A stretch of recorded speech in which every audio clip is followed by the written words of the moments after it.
भयभीत हो गए हैं और उनको ऐसा भयभीत कर दिया गया है कि अगर डॉक्टर नंद कुमार साय के साथ जिसका फोटो होगा वो पार्टी से शायद बाहर भी हो सकता है। इस तरह से करके जिस पार्टी को मैंने बहुत लंबे समय तक अटल बिहारी वाजपेयी से लेकर अब तक निरंतर उसको मजबूत करने में लगा रहा, लेकिन अब ऐसा हो गया है कि मेरे साथ कोई दिख जाए, मेरा फोटो किसी के प्रति लगा हुआ हो, मैं बताना नहीं चाहता। एक व्यक्ति ने कहा कि भैया वो जो फोटो तुम डालने वाले थे उसको डालना मत, उसमें साई जी का साथ है। ऐसे हमारे कार्यकर्ता भयभीत हो गए। जिनको आप सुन रहे हैं ये कोई छोटा मोटा चेहरा नहीं है, ये कांग्रेस में शामिल होने वाले आदिवासी नेता हैं, नंद कुमार साय। छत्तीसगढ़ में आदिवासी नेता के रूप में इनका नाम इज्जत से लिया जाता रहा। विधायक, सांसद और प्रदेश के पहले नेता प्रतिपक्ष रहे। ये अटल बिहारी वाजपेयी से लेकर आडवाणी, राजमाता सिंधिया, सुषमा स्वराज सबके साथ काम किया है। बीजेपी के शुरुआती संघर्ष में शामिल रहे। बाद में धीरे धीरे इनके अपनों ने ही इनका कद कम करना शुरू किया और आज इसका नतीजा ये निकला कि नंद कुमार साय बीजेपी का साथ छोड़कर कांग्रेस के साथ आ गए हैं। राजनीति में सिर्फ इज्जत ही काफी नहीं, पद मायने रखता है। पिछले लंबे वक्त से पद के मामले में नंद कुमार साय भाजपा में उपेक्षित चल रहे थे। इनके अपने ही संगठन के नेताओं ने इनसे किनारा किया। पार्टी की कमियों को मीडिया के सामने गिनाना, इशारों में बड़े नेताओं की खामियों पर बात करना और सबसे बड़ी बात, हमेशा आदिवासी सीएम पद के हिमायती बने रहने की वजह से साय हमेशा दिग्गजों की आंख में चुभते रहे। कभी इन्हें बैठकों में नहीं बुलाया गया तो कभी पार्टी संबंधी फैसलों की सूचना देना बंद कर दिया गया और इस तरह से हौले हौले साय को भी मजबूर किया गया कि वो भाजपा को टाटा बाय बाय कह दें। पहले लोकसभा के लिए टिकट से वंचित करने, फिर राज्यसभा के लिए रिपीट न करने और फिर कोर ग्रुप से भी हटाए जाने से साय नाराज चल रहे थे, मगर फिर राष्ट्रीय जनजाति आयोग का प्रमुख बनाया गया। यह भी आगामी चुनावों की वजह से एक औपचारिकता भर साबित हुई। इसके बाद प्रदेश भाजपा में अहम फैसले साय के बिना ही होने लगे। एक बड़ी बैठक में उन्हें नहीं बुलाया गया। आरक्षण के बड़े मुद्दे पर साय ने दिसंबर-जनवरी में अकेले ही धरने पर बैठने का फैसला किया।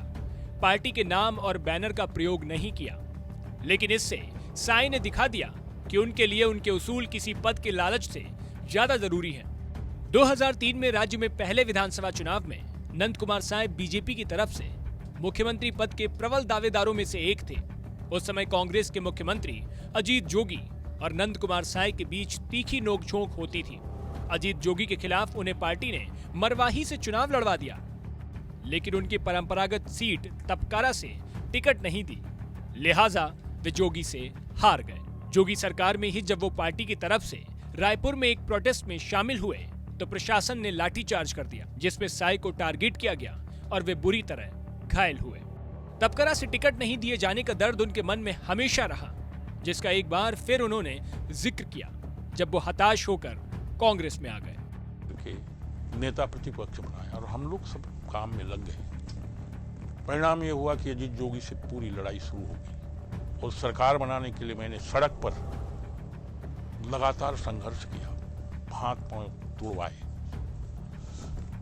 छत्तीसगढ़ जब बना तो हम पूरी ताकत में लग गए कि यहाँ भारतीय जनता पार्टी की सरकार कैसे बनाई जाए। अजीत जोगी के साथ लड़ाई हुआ, मुझे टिकट मरवाही में दे दिया गया। मैंने कहा कि मरवाही से मैं चुनाव नहीं जीतूंगा, लेकिन प्रदेश को जिता दूंगा, पार्टी को जिता दूंगा और मैं तपकरा से खुद जीत के आऊँगा, यहाँ नहीं जीत सकता।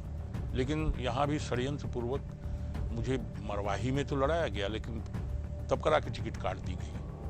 अजीत जोगी के साथ जब मेरा संघर्ष शुरू हुआ, मैं उसके विरुद्ध आंदोलन नगर घड़ी चौक में प्रारंभ किया था। बहुत सारे लोग थे और वहाँ पर बेरहमी से लाठीचार्ज हुआ, मेरे पर भी और सब पर। दाहिने पैर का घुटना टूट गया और 166 लोग घायल हो गए। उसके बाद में मैं प्लास्टर बांध करके पूरे प्रदेश का दौरा किया और इस दौरे के कारण अजीत जोगी हिल गए और परिणाम ये हुआ कि जैसे चुनाव का समय आते गया, हम बहुत तेजी से पार्टी को ऊपर ले आए। जब सरकार बड़े चुनाव हुआ तो भारतीय जनता पार्टी विजयी हो गई, लेकिन वहाँ मुझे आकर के बताया गया पार्टी के नेताओं के द्वारा, क्योंकि मुझे एक टिकट काट दी गई थी कि बोले मुख्यमंत्री आपको ही बनाना था, लेकिन आप चुनाव नहीं जीत पाए। राज्य गठन के बाद कांग्रेस की सरकार आई तो नेता प्रतिपक्ष साय बने।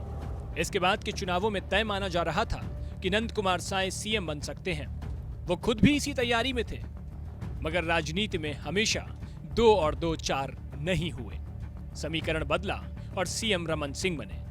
इसके बाद मुखर होकर आदिवासी सीएम की बात नंद कुमार साय कहते रहे और ये बड़ी वजह रही कि उन्हें किनारे किया गया। चुनाव हुआ तो भारतीय जनता पार्टी विजयी हो गई, लेकिन वहां मुझे आकर के बताया गया पार्टी के नेताओं के द्वारा, क्योंकि मुझे एक टिकट काट दी गई थी कि बोले मुख्यमंत्री आपको ही बनाना था, लेकिन आप चुनाव नहीं जीत पाए। और परिणाम ये हुआ कि किसी अन्य को बना दिया गया और लाठी डंडा, मेहनत, परिश्रम हमने किया और हमको किसी भी प्रकार के किसी दायित्व से वंचित कर दिया गया।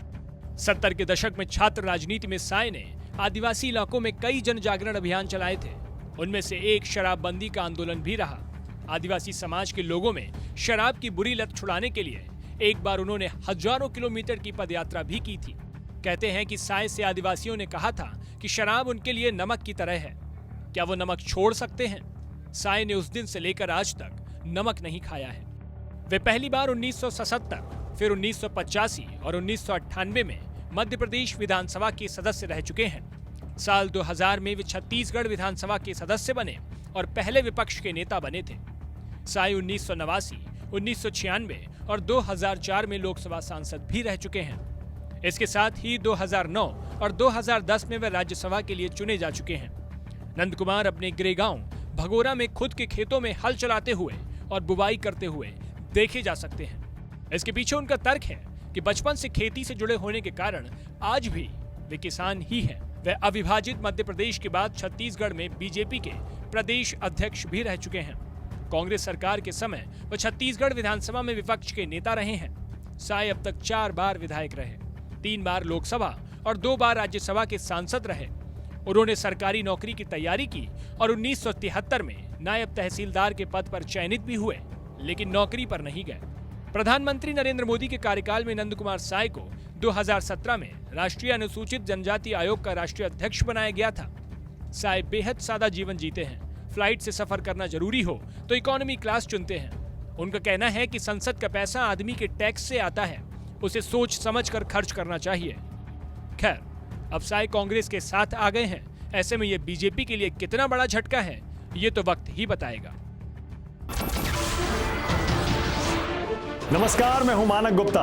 अगर आपको हमारा ये वीडियो पसंद आया हो तो इसे लाइक और शेयर जरूर करें, और हाँ, हमें सब्सक्राइब और फॉलो करना ना भूलें ताकि आप देश और दुनिया की कोई खबर मिस ना करें। तो जुड़े रहिए हमारे साथ और देखते रहिए न्यूज़।